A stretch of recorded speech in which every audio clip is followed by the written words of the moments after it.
Aqui da cidade de Itabuna, e a gente vai conversar, doutor Dirley, com relação à redução da maioridade penal. Deixa eu ver o material aqui, gente, que o pessoal deixou separado para a gente que a gente possa conversar com o doutor Dirley. É que a Comissão de Constituição e Justiça da Câmara aprovou, a admissibilidade da proposta de emenda à PEC, a Constituição aí, que reduz a maioridade penal no Brasil de 18 para 16 anos. Trata-se do primeiro passo para o andamento da proposta na Casa, no qual os deputados avaliam que o texto está de acordo com a própria Constituição. O placar da votação na CCJ foi de 42 votos favoráveis à PEC e 17 contrários. Lembrando que esse texto permite que jovens com idade acima de 16 anos que cometeram crimes possam ser condenados a cumprir pena numa prisão comum. Lembrando que foi feita uma pesquisa pelo Instituto Datafolha que aponta que cerca de 87% das pessoas entrevistadas, elas são favoráveis à redução da maioridade penal de 18 para 16 anos. Apenas 11 são contrários a essa mudança. 1% indiferente, 1% também diz que não soube responder. E aqui no Nordeste, índice altíssimo de pessoas que aprovam essa redução, cerca de 87%. Mas a redução ainda divide muitas opiniões. Por um lado, aqueles que são favoráveis à redução da maioridade penal. Do outro, aqueles que são contrários à redução. Nós estamos aqui com o doutor Dirley, presidente da OAB Itabuna. Doutor Dirley, boa tarde, é um prazer tê-lo aqui no programa. Boa tarde, Silmara. Doutor Dirley, esta redução da maioridade penal, o senhor é contrário, é favorável a essa decisão? Acredita que ela chega no momento realmente de que seja aprovada? Boa tarde. Então, Silmara, nós temos que analisar esse tema com muito cuidado, com muita responsabilidade e pela razão, não pela emoção. Nós temos que entender que se trata de uma cláusula pétrea. Isso estabelecido no artigo 60 da Constituição Federal, onde está lá os direitos e garantias individuais. E por isso há atualmente uma divergência entre aqueles constitucionalistas. Mas o que prevalece é o bom senso da razão, em que entende que, por tratar-se de cláusula pétrea, não poderá haver as alterações que o Congresso agora está querendo propor. Nós temos que entender de que o lugar da criança é na escola. O lugar da criança é buscando um futuro melhor, em que o Estado esqueceu de cumprir com seus deveres sociais e o braço do crime está sendo muito maior, alcançando essas crianças para praticarem o crime. Então, a responsabilidade não é da criança, a responsabilidade é, sim, do Estado, que, lamentavelmente, ao longo do tempo, vem se omitindo em cumprir com o seu papel social. Só para que nós possamos ter uma discussão mais tranquila, pela razão, recentemente nós tivemos acesso a informações através da mídia, dos meios de comunicação, jornais, enfim, de que o aumento da criminalidade entre 16 e 17 anos em São Paulo foi de 67%. Isso. E as crianças que estão no regime de buscar cumprir o regramento que estabelece o ECA, na idade entre 15 e 16 anos, há um cometimento e um aumento de 42% com os crimes que são cometidos pelas crianças que têm entre 16 e 17 anos, que tem um percentual de 47%. Então, vejamos. Acabará, esse é o questionamento, reduzindo a maioridade para 16 anos, como se propõe, e aquelas crianças que praticam o mesmo crime, com a mesma intensidade de violência, entre 14 e 15 anos. Então, eu entendo que é uma irresponsabilidade daquelas pessoas que defendem, com respeito, claro, que defendem a maioridade, reduzindo para 16 anos. criança, não é o local da criança, não é na cadeia, não é, excluída da sociedade. Ô, doutor Anderley, mas de que forma que uma criança de 16, 17 anos, que mata, que estupra, que sequestra, de que forma que ela pode pagar por um crime que ela cometeu? O que eu vejo aí, na verdade, o clamor da população, não só pela razão, é porque, na verdade, eu entendo quando o senhor diz e acredito que o Estado deveria assumir sua responsabilidade, sim. Precisaríamos de escolas melhores, de educação de qualidade, de uma segurança melhor, de viver em locais melhores. Mas nós, população de bem, não podemos pagar por um erro do Estado. E o que as pessoas estão questionando, doutor Anderley, é que não suportam mais ver homens de 16, 17 anos cometerem crimes e serem tratados como criança em um país que entende-se que passa a mão pela cabeça. É por isso que eu estou perguntando ao senhor, e de que forma essas pessoas seriam punidas para que a gente pudesse entender que precisa-se de punição e a punição aconteceu? Então, Silmara, nós temos que entender de que, como já se foi colocado, que isso aí é uma consequência. Os crimes que ocorrem hoje, em razão da falta de compromisso do Estado para com essas pessoas, só tem que plantar, quem só planta, só colhe quem planta. E o Estado tem plantado exatamente o abandono dessas crianças, o abandono das famílias, achando que uma cesta básica de um valor insignificante vai resolver o problema grave dessas crianças. Para que violência maior do que, nos dias atuais, as pessoas não terem acesso às suas residências, não é? Para que, em razão da falta de condições das ruas, para que violência maior do que nas ruas, nas suas casas, terem esgotos a céu aberto? Para que violência maior do que o Estado abandonar as escolas, fecham escolas, ao invés de estar abrindo mais escolas? No nosso país tem um hábito de fechar, quando em verdade deveria se buscar as razões de por que houve, as crianças têm deixado as escolas. Então, a responsabilidade não é das crianças. As crianças estão sofrendo uma consequência. E isso é um clamor público quando busca a punição das crianças em razão desses crimes que têm sido cometidos. Mas tem que se observar que o Estado tem o dever constitucional de levar para essas crianças um futuro melhor, que não aquele do crime.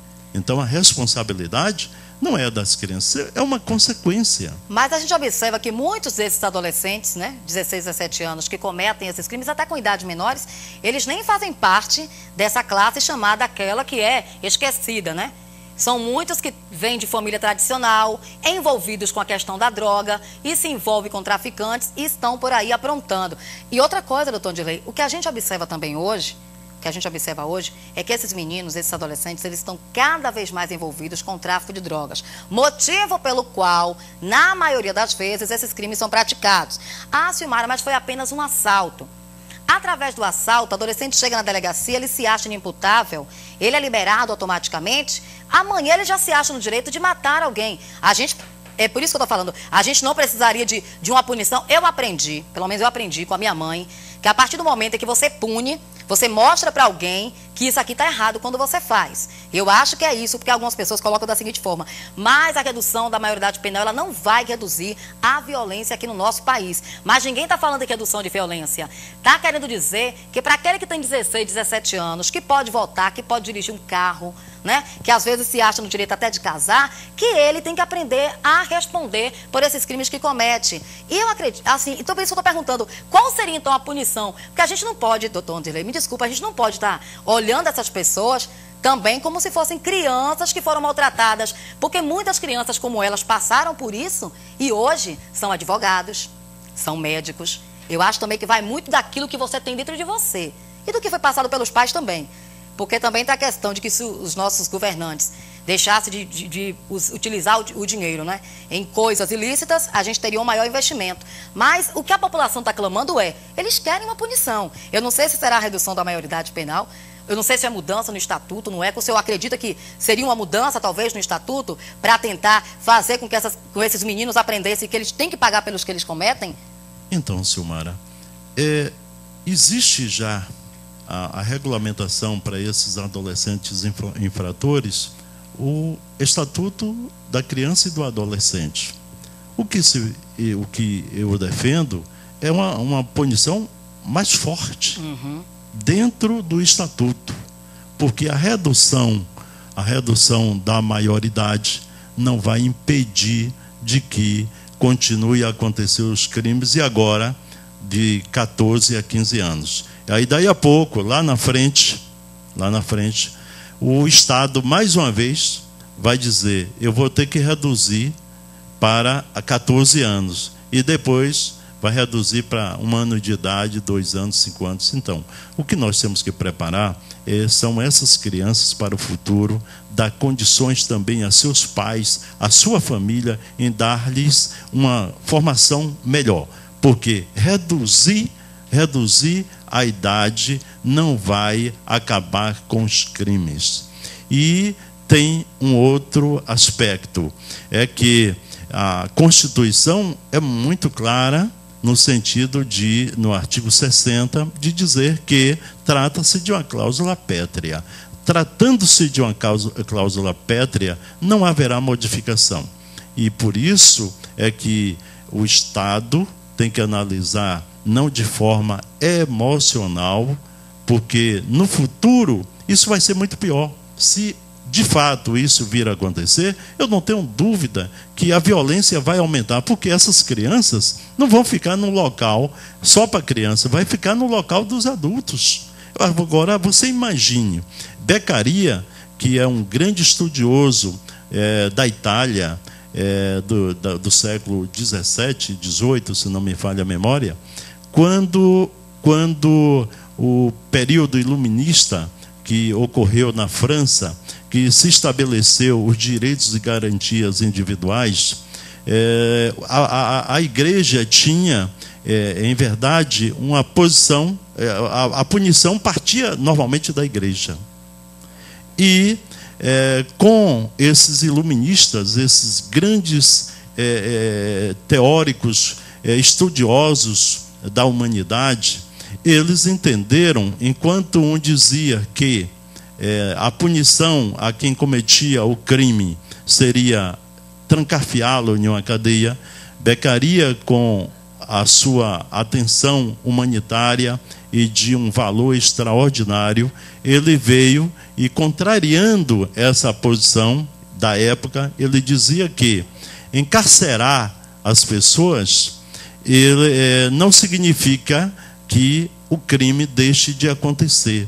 Então, ele busca, com essa teoria, a questão da pena alternativa, porque ele disse que as cadeias são nada mais, nada menos de que são faculdades do crime, e que as pessoas que ingressam nesses recintos saem muito pior do que o que entra, principalmente, e transformando isso para o nosso país, isso vai ser terrível para as futuras gerações, se isso vir de fato acontecer. Eu espero que não aconteça e que o Estado cumpra com seu papel social na formação desses jovens. Mas o senhor não pensa que, por viver num país democrático, quando 87% da população ele entende que deva existir essa redução da maioridade penal, pelo menos o que a gente tem de Estado democrático, de direito, é que as pessoas,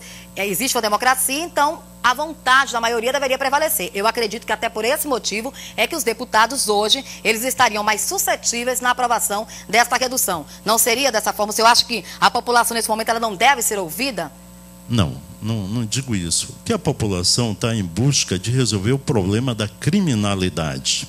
Então, ou talvez de ter sido vítima de algum desses adolescentes, saber como eles agem, às vezes, com agressividade, e não tolerar, né, doutor? Sim, mas exatamente é isso. Por quê? O que a sociedade clama é de justiça.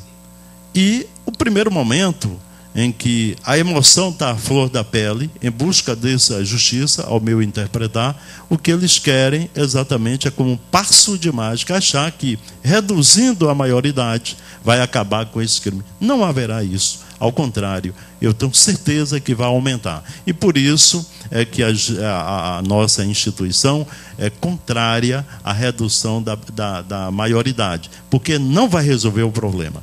A maioridade penal para 16 anos, como se pretende, aquelas crianças que estão entre 14 e 15 anos, de fato, como acontece em uma pesquisa em São Paulo, 42% das crianças entre 14 e 15 anos já praticam os crimes daquelas crianças, aqueles adolescentes que têm a idade entre 16 a 17 anos. Então, pergunta-se, vai resolver o problema da criminalidade? Não vai. Então, cabe ao Estado, de forma respeitosa com essas crianças, porque as crianças, como todos nós sabemos, o lugar delas é na escola, para ter uma boa formação e buscar um futuro melhor.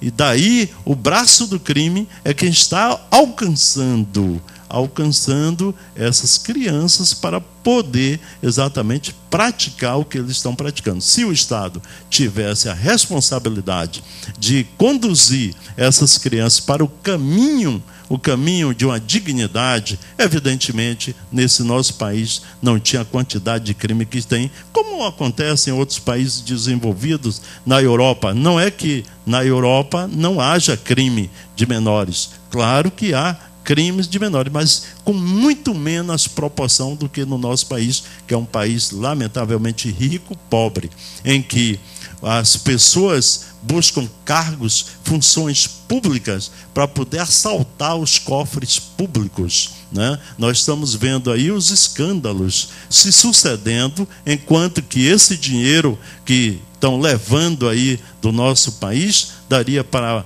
fazer mais casas, claro, dar mais dignidade às pessoas, dar um ensino de qualidade, que a gente sabe que redunda, diante desses assaltos aos cofres públicos, redundam também no crime, no aumento da criminalidade. E aí vai reduzindo. Apesar que eu não penso que a partir do momento em que tem um país em que políticos são corruptos, em que eu vivi, porque eu fui criada na periferia e continuo morando na periferia, e eu não optei pelo mundo do crime. Eu optei por estudar e me tornar uma profissional. Eu optei por isso. E tiveram outros que tiveram as mesmas oportunidades que eu e decidiram optar pelo mundo do crime. Apesar que também tem esse questionamento, né? Eu acho que não é só o Estado, mas também tem a questão dos pais ali estarem tomando a rédea, né? Na verdade, dando uma orientação melhor aos filhos, porque hoje estão aleatoriamente criando seus filhos nas ruas e aí eles automaticamente são abraçados pelo tráfico. Nós somos uns sortudos. Você que é de família de origem. Não, viu, doutor André? Eu penso que quando a pessoa quer, a pessoa vai. Mas viu? Deixa eu te dizer. Nós somos sortudos porque tivemos famílias realmente equilibradas. Então, isso. Não é? Eu também, como você, sou de família humilde. A minha mãe era uma simples professora, hoje é aposentada. Meu pai é um pequeno comerciante. E na nossa família, o que mais minha mãe pregou ao longo da vida de meu pai foi a honestidade, o respeito às pessoas. E isso todos nós carregamos no nosso ser, a questão da responsabilidade social e a questão da honestidade.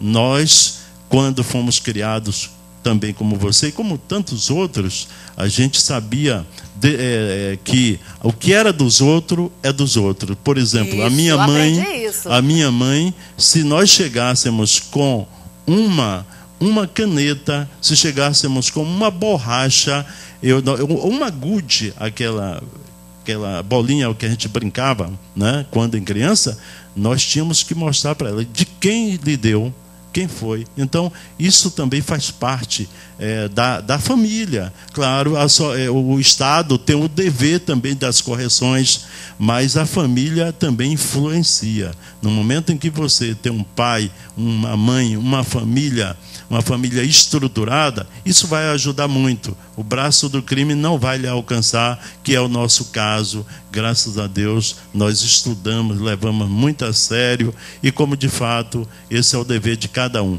Mas nós temos que contribuir sempre para melhorar a vida das pessoas, né? Principalmente eu, você e tantas outras que conseguimos alcançar um espaço na vida. E eu, enquanto cidadão, enquanto advogado e também enquanto presidente, da Ordem dos Advogados aqui em Itabuna, nós, juntamente com os demais diretores, nós temos procurado contribuir para melhorar a nossa cidade, principalmente nessas questões, da questão da violência, que aflige a todas as camadas, que dizia assim, é só na classe baixa. Mas você vai, em verdade, Silmara, quando você, como repórter, inclusive, que tem ido a essas delegacias, a esses presídios, você verifica lá, não tem filho de rico preso.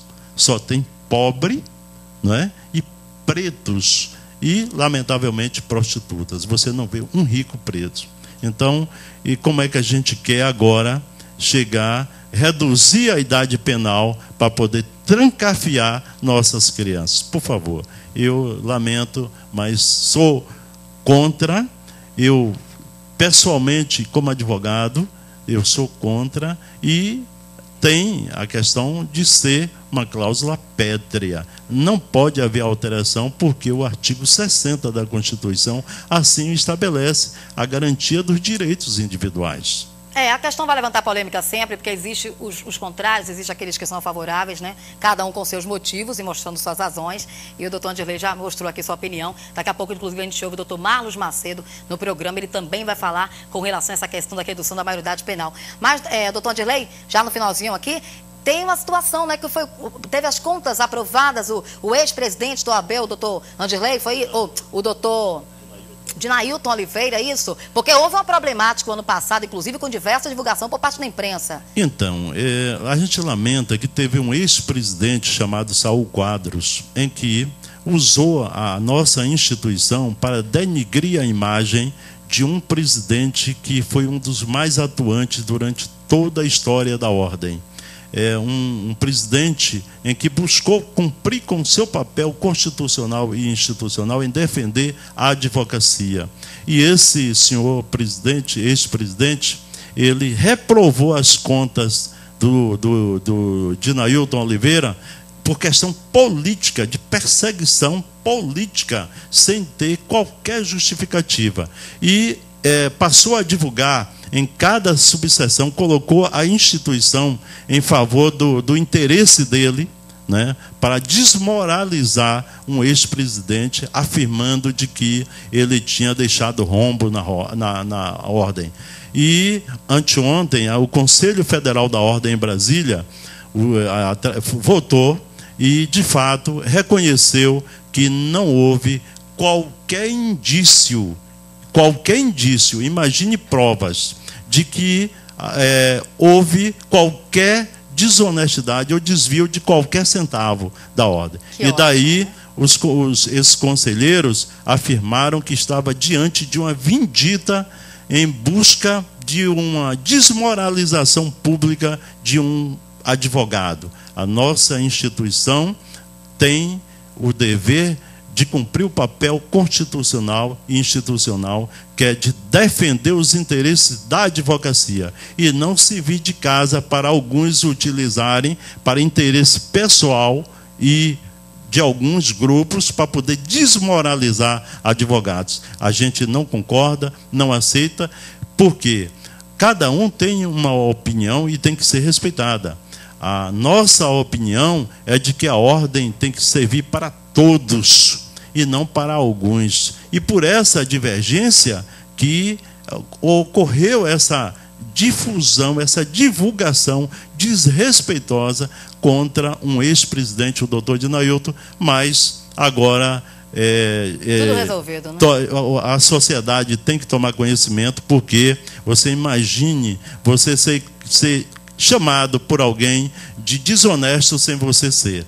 Então, isso não deve ser seguido por ninguém, porque as pessoas têm que ter dignidade e têm a sua dignidade. Não pode ser, de certo modo, maculada a imagem das pessoas com afirmação que não são verdadeiras. E o Conselho Federal em Brasília, aprovou as contas de Dr. Dinailton por 22-3 votos, o que significa, e todos eles, conselheiros, de forma inflamada, rebateram as acusações, porque não havia sequer indício de qualquer desvio de qualquer centavo. Então, a gente lamenta a nossa instituição, que deve dar um exemplo, ter dado esse mau exemplo, que não deve ser seguido jamais por quem quer que seja. Tá certo, doutor Andilei. Obrigado pela sua participação aqui no programa. Lembrando, hein, a você... Vem aqui, João, comigo, por favor. Lembrando a você que daqui a pouquinho a gente retorna aqui no Balanço Geral. Eu sei que você é prato na mão, olho na televisão. Obrigada a você pelo carinho da audiência. Eu vou um rápido intervalo, mas retorno daqui a pouco.